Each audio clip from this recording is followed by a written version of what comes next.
All right, let's get into it. Today we're exploring a really powerful story from the Vedic scriptures. It's about a man who starts out as a pillar of virtue, then spirals into a life of sin, and finds this absolutely astonishing path to redemption right at the moment of judgment.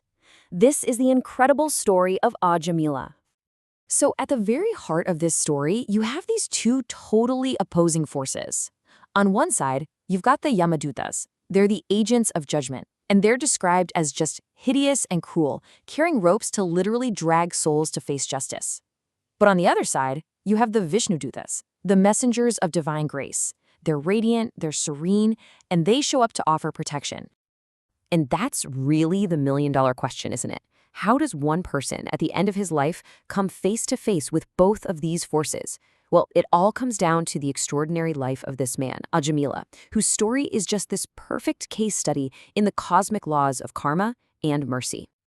To really understand how he got into this mess, we have to rewind all the way to the beginning. Because, you see, Ajāmila didn't start out as a sinner. Not even close. He was actually the complete opposite.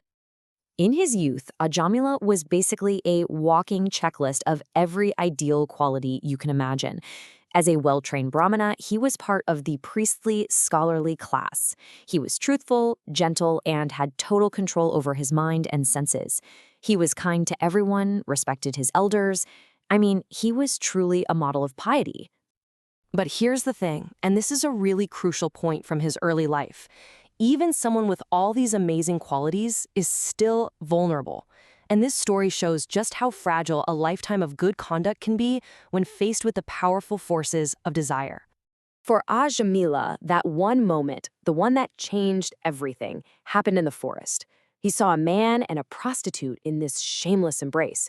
And the text says he really tried to control his mind, but this force of Cupid inside his heart was just too strong, and he failed. This single encounter sent his entire life spiraling off course. After that, he completely turned his back on his virtuous life.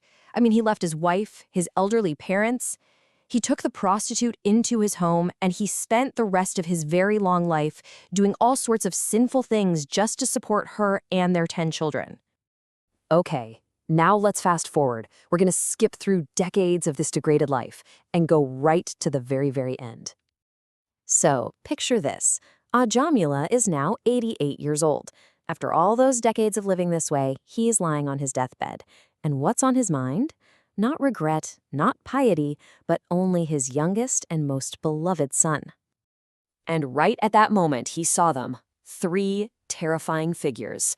The Yamadutas, their faces twisted and cruel, ready to rip his soul from his body and haul him off to be punished for a lifetime of sin. He was overcome with just pure, helpless terror. So he did the only thing he could think of. He cried out for his favorite child. And that child's name, whether by chance or by fate, was Narayana. And that single cry, which, remember, was just directed at his son, changed absolutely everything. In an instant. The response was immediate. Before the Yamadutas could even touch him, 4 stunningly beautiful celestial beings, the Vishnudutas, appeared out of nowhere. Their light literally pushed back the darkness in the room, and they stood right between Ajāmila and his would-be captors.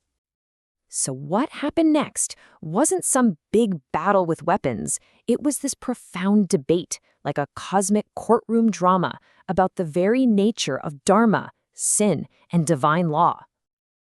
The Yamadutas, they state their case very clearly. They're like, look, we're just enforcing the law. Dharma, or religious principle, is what's laid out in the Holy Scriptures, the Vedas. Ajāmila broke those laws time and time again. Therefore, he's got to be punished. Simple as that. They argued that nothing you do is ever really a secret.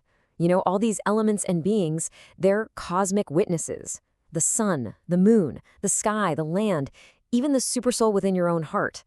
And they all confirmed Ajāmila's sinful life. From their point of view, the case was totally open and shut. But then, the Vishnudutas come back with this absolutely stunning counter-argument. They claim that Ajāmila was in fact now pure, that he had already atoned for not just the sins of this life, but for the sins of millions of past lives. Their argument was surprisingly simple. They said that because he chanted the holy name Narayana, and because he did it in a helpless state, he did it without offense. It wasn't a pure chant in the devotional sense, sure, because he was just calling his son. But that one desperate utterance, they claimed, was enough to purify him completely. And to explain this, they used this really powerful analogy. They said the holy name is like a fire. If you touch fire, whether you mean to or not, you're going to get burned. In the exact same way, they argued, chanting the Lord's name, even by accident, burns away all the karmic reactions of your past sins. So, what was the final verdict in this cosmic legal battle? Well, defeated by this higher principle of grace, the Yamadutas had no choice but to leave, and Ajāmila was given a second chance at life. Now, freed from judgment, Ajāmila didn't just go back to his old ways. No, the experience completely transformed him. He was filled with this deep regret. He renounced everything, traveled to a holy place, and dedicated the rest of his days to pure devotion. And eventually, he achieved complete liberation. And this really gets to the heart of the matter.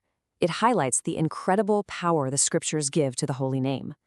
The core takeaway here is that one single cry, even though it was aimed at his son, had enough power to erase an entire lifetime of bad karma and set a soul back on the path to the divine.